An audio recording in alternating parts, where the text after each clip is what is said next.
भाई रमेश जी आईटी देख रहे हैं, जो भाई राहुल जी, भाई अजय काटीवाल जी और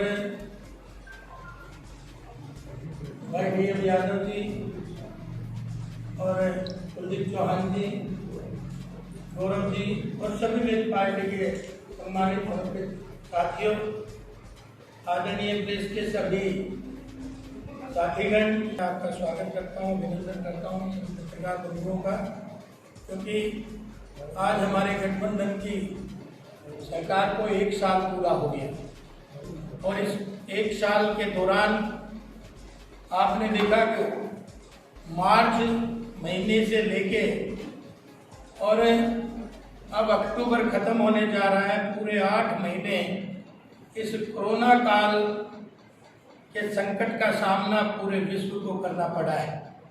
लेकिन इस कोरोना काल में होते हुए भी विकास कार्यों को हमारे मुख्यमंत्री जी ने, मनोहर लाल जी ने पूरी शिद्दत के साथ विकास कार्यों को तवज्जो दी है और निरंतर विकास की गति को चलायमान रखा है।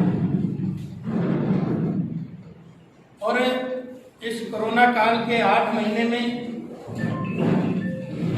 मुझे ये नया देखने को अवसर मिला कि जब जब भी कोई संकट होता है तो पूरा देश एक साथ खड़ा होकर उसका मुकाबला करता है।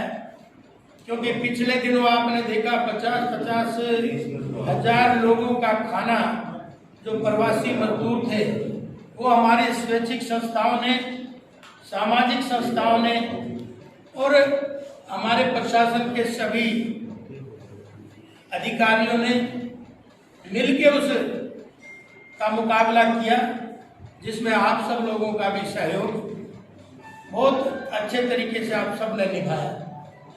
तो इसलिए आज 1 साल पूरा हुआ है और इस कोरोना का अभी भी संकट टला नहीं है। मैं आज सुबह ही कह रहा था कि भाई इसमें सावधानी रखना जरूरी है। आप कहेंगे कि आपने तो मास्क लगा नहीं रखा, मोहनलाल जी ने अच्छी तरह से पैक कर रखा है, लेकिन इसमें सावधानियां खान पान की भी रखनी होती हैं, रहन सहन की भी रखनी होती हैं। तो मुझे कोई बता रहा था कि एक डॉक्टर के पास गया कोरोना का मरीज, तो उसने कहा जी अगर पॉजिटिव हो तो क्या करना चाहिए। तो भाई पॉजिटिव हो तो बी कम्प्लेक्स की गोली खाओ, विटामिन सी की खाओ, दूध में हल्दी डाल कर पियो तो ठीक हो जाएगा। तो बोला और नेगेटिव हो तो, बोलो नेगेटिव हो तो भी यही करना है।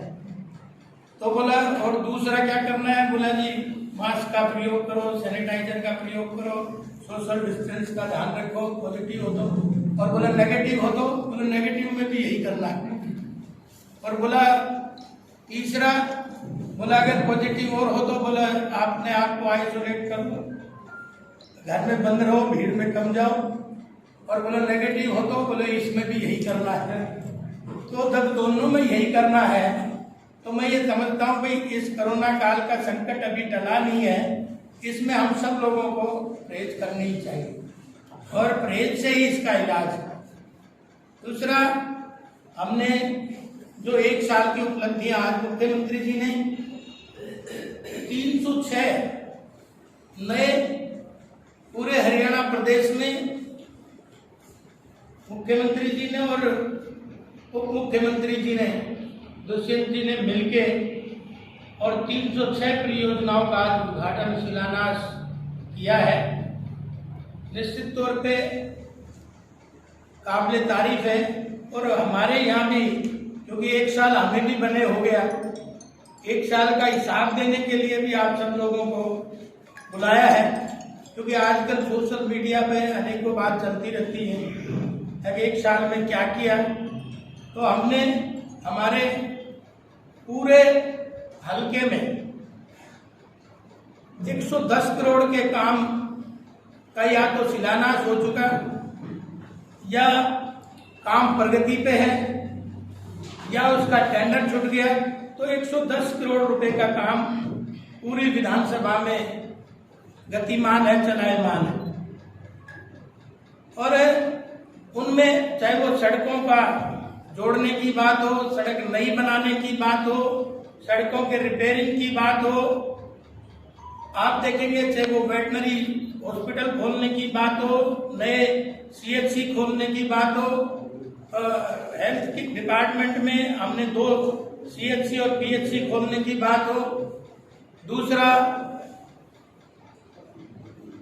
चाहे नहरों के नवनिर्माण रिपेयर की बात हो, क्योंकि अभी भी हमारा एक दीवाना डिस्ट्रीब्यूटरी है, उसमें 16 करोड़ रुपए का सैंक्शन अभी हाल ही में किया। मैं आपको पूरी डिटेल इसमें दूंगा, मैं लिख के लेके आया हूं ताकि आपको लिखने की शायद जरूरत नहीं पड़ेगी। तो इसी कड़ी में अभी तक कृष्णावती नदी को किसी ने हाथ नहीं लगाया था, लेकिन उसमें भी हमने कृष्णावती नदी का भी छटाई का काम का टेंडर दे दिया है, जिसमें 1 करोड़ 60 लाख रुपए का उसमें आया है। तो 16 करोड़ रुपए के दीवाना नहर का निर्माण, 4 करोड़ रुपए रामपुरी डिस्ट्रीब्यूटरी का रिपेयर, कुछ नए पुलों का उसमें निर्माण का सैंक्शन, और आपने देखा होगा अनेक, चाहे वो वेटनरी का हो, चाहे वो हेल्थ का हो, चाहे वो इरिगेशन का हो, चाहे वो PWD का हो, चाहे वो एजुकेशन के भी हो, क्योंकि एजुकेशन में भी हमने संस्कृति मॉडल स्कूल 2 मेरे हल्के में हुए, जिसमें बोडिया कमालपुर और गुड़ियानी सीनियर सेकेंडरी स्कूल, और 9 ऐसे हुए जो प्राइमरी संस्कृति मॉडल स्कूल जो CBSE के पैटर्न पे हम नए एक एक्सपेरिमेंट कर रहे हैं। तो मेरे हल्के में 9 का भी हमने सैंक्शन कराने का काम किया। तो चाहे वो एजुकेशन हो, चाहे वो बाजरे की खरीद का वॉल्यूम बढ़ाने की बात हो, और चाहे शिशु की खरीद की वॉल्यूम बढ़ाने की बात हो, क्योंकि पहले एक बार में 25 क्विंटल खरीदते थे, लेकिन इस 40 क्विंटल खरीदने का काम किया है। और साथ ही मार्केटिंग बोर्ड के माध्यम से भी बहुत सारे रोडों का निर्माण, नए प्रोजेक्ट उसमें आए हैं, मैं उसकी डिटेल से आपको बताऊंगा। लेकिन आज जो ये फसल का समय किसान का चल रहा है, पिछले दिनों भी इसी दौरान हमने कहा था मुख्यमंत्री जी से कि मेरा सारा क्षेत्र ट्यूबवेल से सिंचित है, और ट्यूबवेल पे 8 घंटे लाइट आती है, अगर 2 घंटे बढ़ जाए तो उससे पड़ेवा हो जाता है, नई फसल में आसानी हो जाती है। वो पिछली बार भी 8 से 10 घंटे करने का काम किया था, और इस बार भी हमने दोबारा अपील करी, तो वो आज से या नहीं तो कल से 8 से 10 घंटे शुरू हो जाएगा। और ठीक आपने देखा बिजली का जहाँ पैक ट्रांसफार्मर था, ढाणियों तक बिजली पहुंचाने का काम था, तो नए कुछ पैक ट्रांसफार्मर भी हमने लगवाए, और अभी 50 पैक ट्रांसफार्मर का ऑर्डर अभी हो गया है। जल्दी ही कोई ढाणी ऐसी नहीं बचेगी जिसमें 24 घंटे बिजली ना जाए।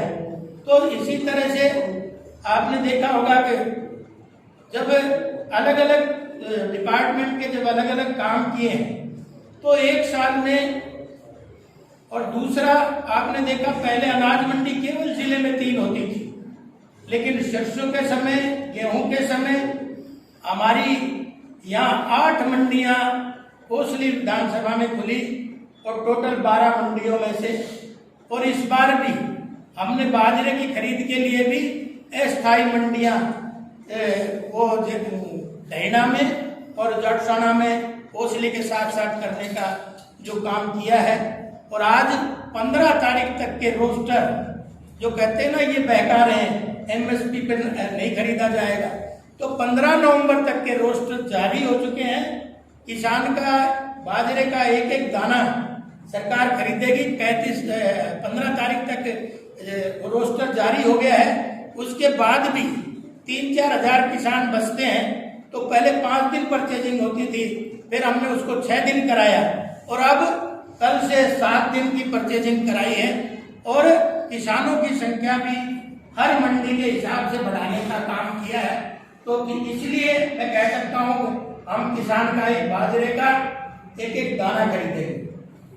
ठीक उसी तरह से आपने देखा जल जीवन मिशन के तहत आज हमारे 80 गांवों में पानी पीने की व्यवस्था, पाइप डालने की व्यवस्था, उनका सबका पैसा सैंक्शन हो गया। और ठीक कैनाल बेस पे कई जल घर मेरे क्षेत्र में बने, जिनका मैं 6-7 का तो उद्घाटन कर चुका। जैसे एक गांव झाल में का उद्घाटन जल घर का कर चुका। 11 करोड़ की लागत से बनने वाला 6 एकड़ में कोसली 1 और भाकली 1 और भाकली 2, जो उसमें सीवर लाइन भी, पाइप लाइन भी और नया वाटर बॉक्स कैनाल बेस बनाने का जहाँ काम किया, वहीं करावरा माणकपुर में, नहरचोकपुरा में, नांगल पटानी में। तो इस तरह के उद्घाटन करोड़ों रुपए के ये हो चुके हैं। और इसी में ही हम 82 गांवों में नए पाइपलाइन का बजट सैंक्शन हो गया और 62 गांवों में काम चल रहा है। तो इसलिए आज पानी की किसी तरह की किल्लत नहीं है। और दूसरा मैं अपने साथियों को बता देना चाहता हूं, अगर जब मैं विधायक बना तो 250 क्यूसेक पानी जेएलएन में आता था, 250 क्यूसेक पानी। लेकिन अब वो आज भी, क्योंकि रोज का हमारे पास डाटा रहता है, रोज कितना पानी जेएलएन में छोड़ा गया, रोज कितना पानी मेनरेगा डिस्ट्रीब्यूटरी में छोड़ा गया, उसके रोज के डाटा उसमें है। तो आज हमारे पास 780 क्यूसेक पानी इस सीजन के ऊपर देने का काम किया है। और आपने देखा ये 16 दिन का रोस्टर होता था नहरी पानी चलाने का, आज वो 5 दिन बढ़ाया गया है। ये प्रयोग और किसान के सीजन को देखते हुए वो परमानेंट रहने वाला नहीं है, मैं नहीं कहूंगा, लेकिन 16 दिन तो परमानेंट है ही, लेकिन 5 दिन जो अब सीजन का समय है उसमें बढ़ाने का काम सरकार ने किया है। तो आज 780 क्यूसेक पानी, कहाँ 250, कहाँ 780 क्यूसेक, क्योंकि मैंने आते ही उसकी रिक्वायरमेंट बढ़ाई। मैंने कहा भाई कितने हमारे उसमें पौंड है जिले में, उन पौंड का सारा टोटल बिठाया, कितने जल घर हैं जो कैनाल बेस है उनका एस्टिमेट लगाया, तो उसकी बीरिंग कैपेसिटी बढ़ाने का काम किया। तो आज 780 क्यूसेक पानी नहर का आ रहा है। क्योंकि मैं इस पे पानी में क्यों जब बार बार जोर देता हूँ, ताकि ये दक्षिणी हरियाणा की और विशेषकर रेवाड़ी, क्योंकि खारी पानी का क्षेत्र है, ना पीने का पानी है, ना फसल के लिए पानी है, तो पानी हमारे लिए जीवन रेखा है इस क्षेत्र के लिए। इसलिए हम निरंतर उस पर सरकार से बार बार अपना निवेदन करते रहे और सरकार ने, मनोहर लाल जी ने इस बात को माना भी है और उसी कड़ी में हमें पानी देने का काम किया है। मैं रिंकू भाई से निवेदन करूंगा सबको एक एक पर्ची इसकी दे देंगे। और इसी के साथ साथ हमारा जो PWD का पुल बना था, कोसली का पुल आपने पता जर्जर हालत में था, कांग्रेस के समय बना था, उसको 10 साल भी नहीं हुए, लेकिन आज वो गिरने के कागार पे था, इसलिए उसको बैरिकेडिंग लगा के हैवी व्हीकल को रोका गया।